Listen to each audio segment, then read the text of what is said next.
बिस्मिल्लाहिर्रहमानिर्रहीम, अस्सलाम वालेकुम, हेलो एवरीवन। उम्मीद करता हूँ आप सब खैरियत से होंगे। आज जो हमारा टॉपिक है that is liberal feminism, one of the most important topics.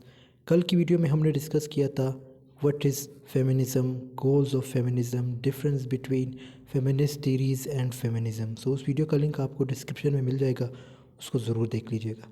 आज फेमिनिज़म की फ़र्स्ट टाइप हम डिस्कस करने जा रहे हैं दैट इज़ लिबरल फेमिनिज़म। और भी हमारे पास इसके टाइप्स हैं, लेकिन वो नेक्स्ट वीडियो में हम डिस्कस करेंगे, जैसे रेडिकल फेमिनिज़म, पोस्ट कॉलोनियल है, ब्लैक फेमिनिज़म, ये सारे जो है इसके टाइप्स हैं। सो वन बाय वन इस पे वीडियोस बनेगी। आज की वीडियो जस्ट लिबरल फेमिनिज़म से रिलेटेड। अब लिबरल फेमिनिज़म है क्या? लिबरल फेमिनिज़म को मेन स्ट्रीम फेमिनिज़म भी कहा जाता है, रिफॉर्म्ड फेमिनिज़म भी कहा जाता है। ठीक है, ये एक ब्रांच है फेमिनिज़म की, defined by its focus on achieving gender equality through political and legal reform within the framework of liberal democracy and informed by a human rights perspective। Liberal feminism का सिंपल कंसेप्ट ये कि भाई इन्हें जो है equal rights चाहिए थे। Equal rights चाहे वो लीगली हो या पॉलिटिकली हो, ठीक है, मतलब रिफॉर्म्स लाना चाह रहे थे। एक किस्म का इनकलाब नहीं था, बल्कि ये रिफॉर्म्स चाहते थे। रिफॉर्म से मुराद ये है कि जैसे इनको पॉलिटिकल राइट्स नहीं दिए जा रहे थे, ठीक है, तो इन्होंने कहा कि भाई हमें पॉलिटिकल राइट्स दीजिए। ठीक है, सो it means they wanted reformation. ठीक है, it is often considered culturally progressive and economically center right to center left। ठीक है, as the oldest of the big three schools of feminist thought, liberal feminism has its roots in 19th century first wave feminism, seeking recognition of women as equal citizens, focusing particularly on women's suffrage and access to education। अब ये जो waves हैं ये तो एक next videos पे बनेगी, क्योंकि हमारे पास इसके 4 वेव्स की 3 वेव्स आते हैं। ठीक है, तो ये जो वेव्स थी उसमें भी ऑब्वियसली ये लोग डिफरेंट चीज़ों को डिस्कस कर, जैसे राइट्स की बात करते थे, स्पेशली ये पॉलिटिकल राइट्स, इकोनॉमिक्स राइट्स और लीगल राइट्स जो है इनके। ठीक है, तो ये सारी चीज़ें ये लोग डिमांड करते थे। जैसे 19th सेंचुरी से हमें इसकी शुरुआत देखने को मिलती है, जो लिबरल फेमिनिज़म है।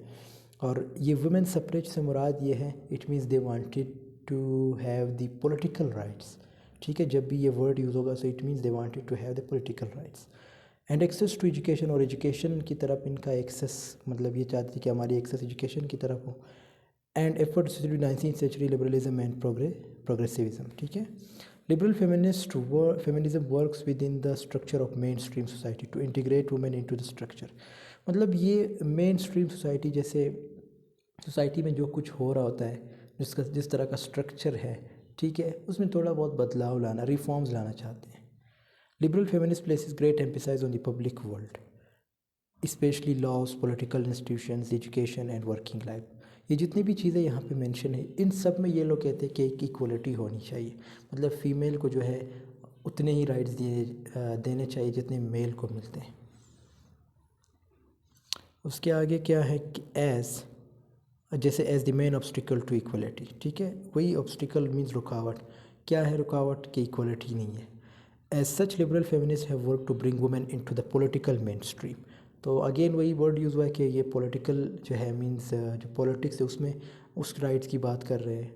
Liberal feminism is inclusive and socially progressive while broadly supporting existing institutions of power in liberal democratic societies and is associated with centrism and reformism। देखो ये वर्ड यूज़ हुआ है, मतलब ये रिफॉर्म्स की बात करते हैं। ठीक है, और ये कभी भी इस तरह इन्होंने, ये कोई शदीद किस्म का वो क्या कहते हैं ना, एक मूवमेंट नहीं था, ठीक है, या फेमिनिज़म टाइप नहीं था, बल्कि ये सिंपल रिफॉर्म्स की बात करते हैं, एक इनकलाब वगैरह की बात नहीं करते हैं।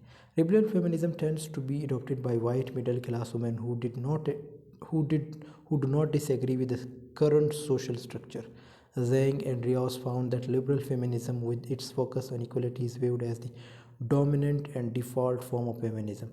Liberal feminism actually supports men's involvement in feminism, and both women and men have always been active participations in the movement। अच्छा, ये जो लिबरल फेमिनिज़म, जैसे यहाँ इन पूरे लाइंस का मतलब क्या है, ये लोग नहीं कहते कि भाई जो मेन है उसको मुकम्मल तौर पे उस चीज़ से निकाला जाए।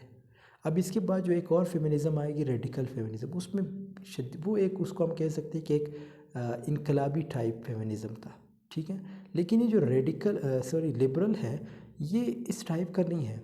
ये मतलब ये कहते कि भाई मेन जो है उसके भी इन्वॉल्वमेंट होनी चाहिए, तभी कोई ना कोई प्रोग्रेस होगी। Progressive men had an important role alongside women in the struggle for equal political rights since the movement was launched in the 19th century. जैसे यहाँ पे देखो कह रहे कि जो प्रोग्रेसिव मैन होगा उससे भी ओबियसली कोई भी कंट्री है या सोसाइटी है वो तरक्की की राह पे गामजन होगी। अब इसकी हिस्टोरिकल डेवलपमेंट देखते हैं। ये तो एक शॉर्ट डेफिनेशन थी लिबरल फेमिनिज़म की।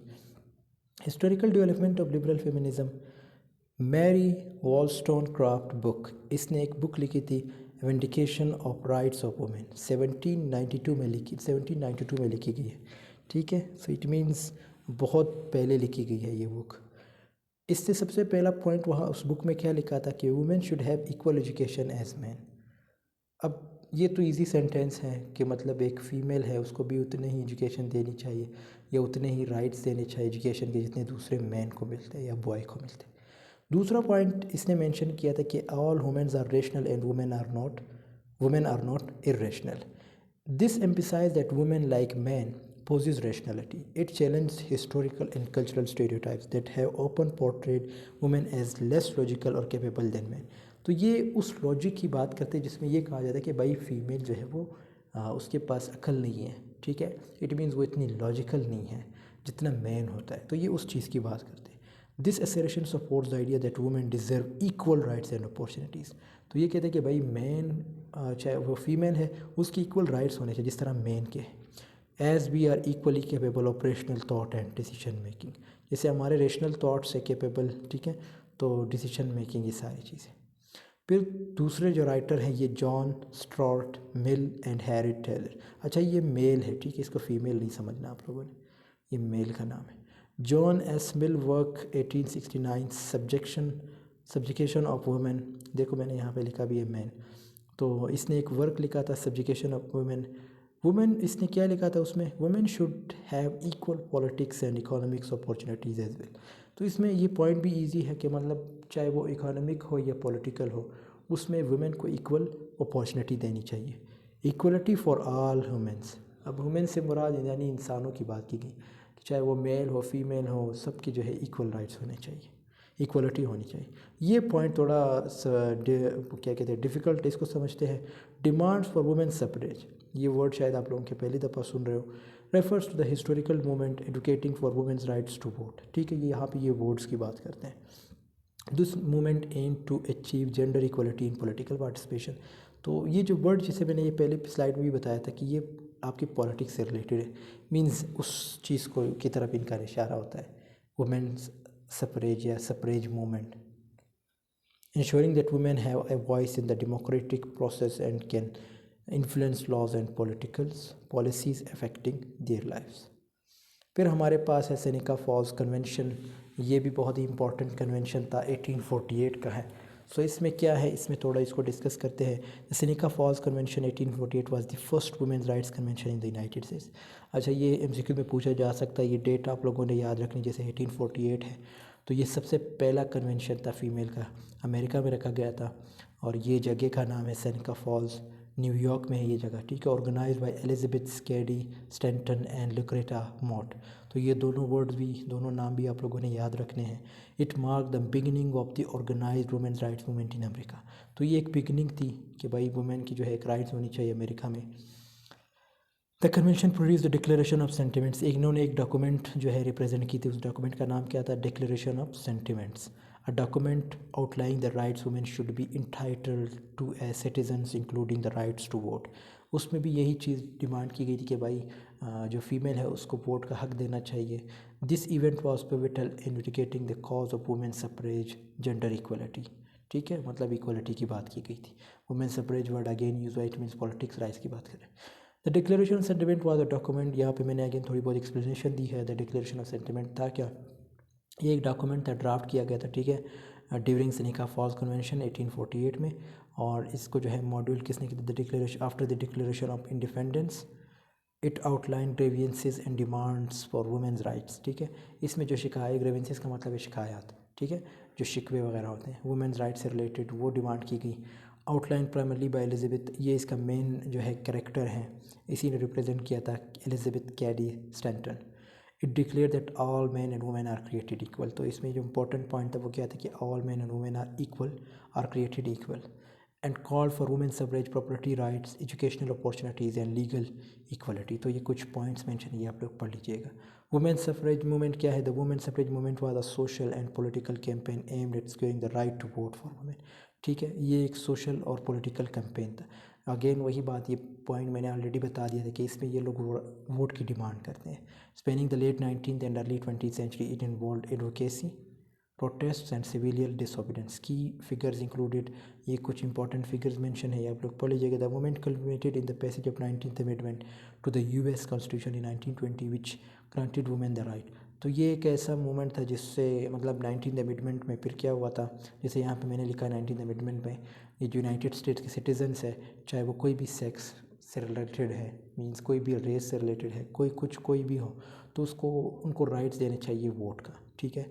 फिर 1920 के 1919 में जो है सबसे पहले वोट का राइट दिया जाता है अमेरिका में, ठीक है। बेटी फ्रेडियन द फेमिनिन मिस्टीक 1963 की एक बुक है, ठीक है। She writes with the no, इसमें एक पॉइंट ये लिखती है कि the problem with no name. अच्छा, ये बहुत ही इंपॉर्टेंट पॉइंट है, इसको थोड़ा समझते हैं। It refers to the pervasive but open unspoken sense of dissatisfaction and unfulfillment experienced by many suburban no yes suburban housewives in the 1950s and 1960s. Despite having comfortable lives and fulfilling societal expectations of being wives and mothers, these women felt a deep sense of emptiness and lack of purpose. अच्छा, ये इस point में, इस point का मतलब क्या, ये वहाँ इस पॉइंट में उन लड़कियों या उन वुमेन की बात करते हैं जो हाउस वाइफ्स होती है, ठीक है, ठीक है, जैसे 1950 से लेकर 1960 तक उनकी बात की गई। अब उनके भी कुछ ख्वाब थे जो वो पूरा ना कर सके। फ्रेडियन argued that this problem arose from the limited roles and opportunities available to women who were expected to find complete satisfaction in domestic life and were discouraged from pursuing chairs of personal ambitions. अच्छा, ये इसमें ये point भी mention करते हैं कि भाई इनका क्या मकसद है कि इनको रिकॉन्सल किया जाता था, मनाया जाता था कि भाई जो वुमेन है वो जब घर में रहेगी, बच्चे पालेगी, ठीक है, तो इससे जो है कुछ नहीं होगा। इट मीन्स एक सेटिस्फेक्शन दी जाती थी, मतलब यही आप लोगों के लिए सब कुछ है। तो ये कहते हैं कि नहीं, ये तो इनके जो ख्वाब थे वो सारे इन्होंने दफना दिए, जो कैरियर था वो सारा दफना दिया। किसने? उनके घर वालों ने या जो भी है। The term encapsulates the widespread yet acknowledged malaise that many women felt, which Freudian brought to light, sparking a broader conversation about women's rights and gender equality. Equal Rights Amendment Movement, ये क्या थी? ये भी बहुत important movement थी। The equal rights amendment, जिसको ERA भी कहा जाता है, movement was a campaign aimed at enshrining gender equality in the United States Constitution, first proposed in 1923 by suffragist Alice Fall. The amendment sought to guarantee equal rights under the law regardless of sex. The ERA gained. अच्छा, ये बहुत ही easy है, ये भी आपके rights वगैरह से related है, ठीक है। जेंडर इक्वलिटी की बात करते हैं और 19 as part of the broader feminist movement. However, despite significant support, it fell short of the required number of state ratifications. तो फिर ये अमेरिका के अंदर जो सेनेट वगैरह है, जो दूसरे जो कांग्रेस वगैरह है, उनकी बात की जाती है, उनसे एक मंजूरी चाहिए होती है। मेजर आइडियाज़ क्या है लिबरल फेमिनिज़म के? सबसे पहला है central idea of liberal feminism, ये आप सबको पता है, इक्वल राइट्स की बात करते हैं, वो चाहे इकोनॉमिक हो, पॉलिटिकल हो या जो भी हो। दूसरा पॉइंट है इंडिविजुअलिज्म। इंडिविजुअलिज्म किस चीज़ को एम्फिसाइज करता है? The autonomy and agency of women advocating for their rights to make choices and pursue their own interest without being constrained by traditional gender roles. तो ये कहती है कि भाई ये जो जेंडर रोल्स आप लोगों ने मुकर्रर किए हैं, मतलब फीमेल ने ये करना है, मेल ने ये करना है, तो ये सारी चीज़ों को ये अगेंस्ट जाती है। ये कहती है कि भाई उनकी अपनी बॉडी है, या वो जो भी करना चाहती है वो कर सकती है, ठीक है, और उनको जो है इक्वल राइट्स देने चाहिए। Women's and men's nature is same, ठीक है। Liberal feminists argues that while there may be biological differences between men and women, these biological differences हो सकते, जैसे उनका रिप्रोडक्टिव सिस्टम डिफरेंट है, ठीक है। मैन में जो है, मैन के चेहरे पे बाल आते हैं, फीमेल के नहीं आते। मैन का टेस्टोस्टेरोन ज़्यादा होता है, फीमेल का नहीं है। तो आगे से ये क्या कहती है, these differences do not justify unequal treatment. तो ये कहती है कि भाई इससे ये मतलब ये नहीं कि भाई जो मेल है वो ज़्यादा है और जो फीमेल है वो कम है, इट मीन्स इक्वलिटी में और opportunity. Instead it argues that individuals should be judged based on their abilities and choices. अच्छा, बहुत इंपॉर्टेंट कहते हैं कि इंडिविजुअल को आपको चाहिए कि इंडिविजुअल को उसकी एबिलिटीज़ और उसके चॉइसेस पे जज कर सके, ठीक है। Then predetermine notions of gender roles और capabilities. Thus liberal feminist emphasize the importance of equal rights. Equal rights की बात करते हैं, अपॉर्चुनिटीज़ वगैरह, ट्रीटमेंट, ये सारी चीज़ें इनकी इक्वल राइट्स की बात करते हैं।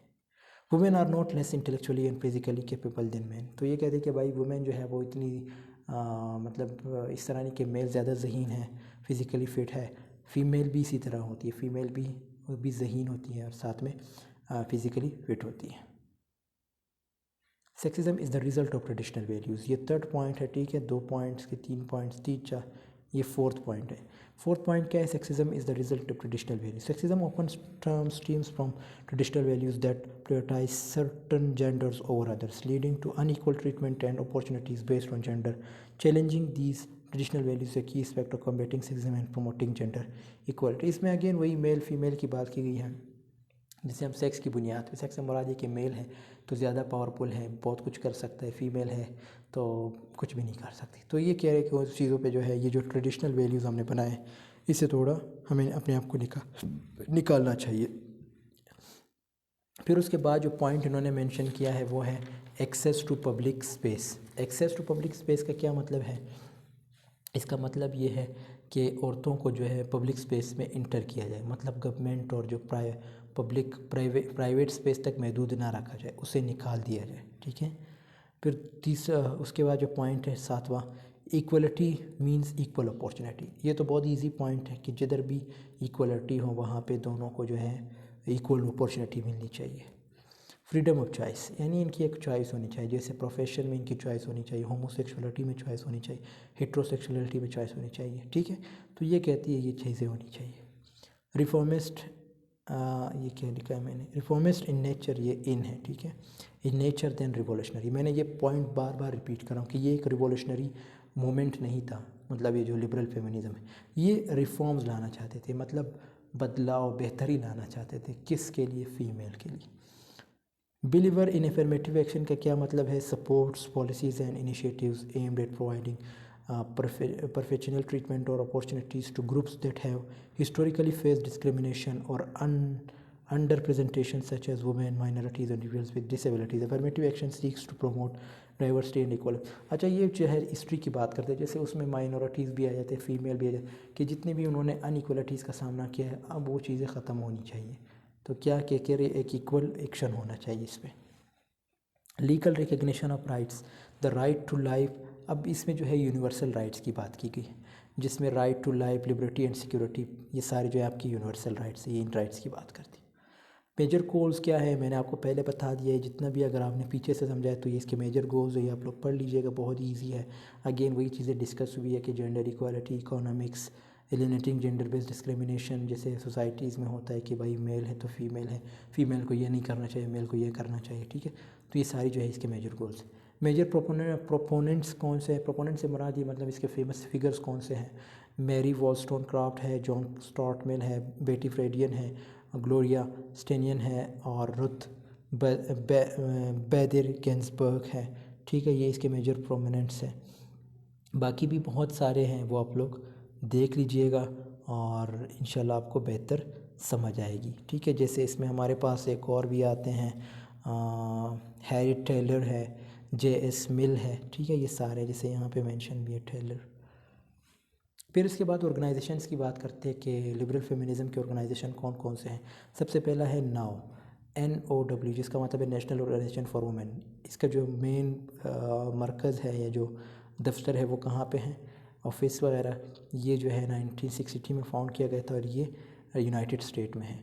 Now works to promote women's rights and gender equality through advocacy. तो इसमें अगेन वही इक्वल राइट्स वगैरह की बात करते हैं और इसमें LGBTQ यानी लेस्बियन, गे, बाइसेक्सुअल, ट्रांसजेंडर और क्वेयर थीरी प्लस राइट्स, ठीक है, इनकी भी बात करते हैं, मतलब सबकी बात करते हैं, ठीक है, उनके राइट्स की बात करते हैं, उनकी इक्वलिटी की बात करते हैं। दूसरा ऑर्गेनाइजेशन है नेशनल वुमेंस पॉलिटिकल कॉकस, जिसका मतलब है NWPC। The national women's political caucus is a multi partisan organization founded in 1971 in the United States. Its primary mission is to increase the number of women in elected and appointed. अच्छा, इसका मकसद ये था कि भाई जो female है उनकी जो है सीट्स वगैरह बढ़ानी चाहिए, चाहे वो कहीं पे भी हो, ठीक है। The NFC works to recruit, train and support. फिर ये जो है वही वुमेन को ट्रेन करते हैं, रिक्रूट करते हैं, ठीक है, सपोर्ट करते हैं। तो ये चीज़ें जो है इस ऑर्गेनाइजेशन का मेन पर्पज़ था। सो दोस्तों, यहाँ पे हमारी वीडियो की एंडिंग होती है। आई होप आपको ये वीडियो पसंद आई होगी। पसंद आई तो ज़रूर लाइक कमेंट शेयर कीजिएगा। नेक्स्ट वीडियो में हम डिस्कस करेंगे रेडिकल फेमिनिज़म। ये तो लिबरल फेमिनिज़म थी, उसके बाद अगले जो टाइप्स है फेमिनिज़म की उनको भी हम डिस्कस करेंगे। सो बढ़ते हैं, फिर आपसे मिलते हैं आपसे नेक्स्ट वीडियो में। तब तक के लिए अल्लाह हाफिज़, टेक केयर ऑफ योरसेल्फ।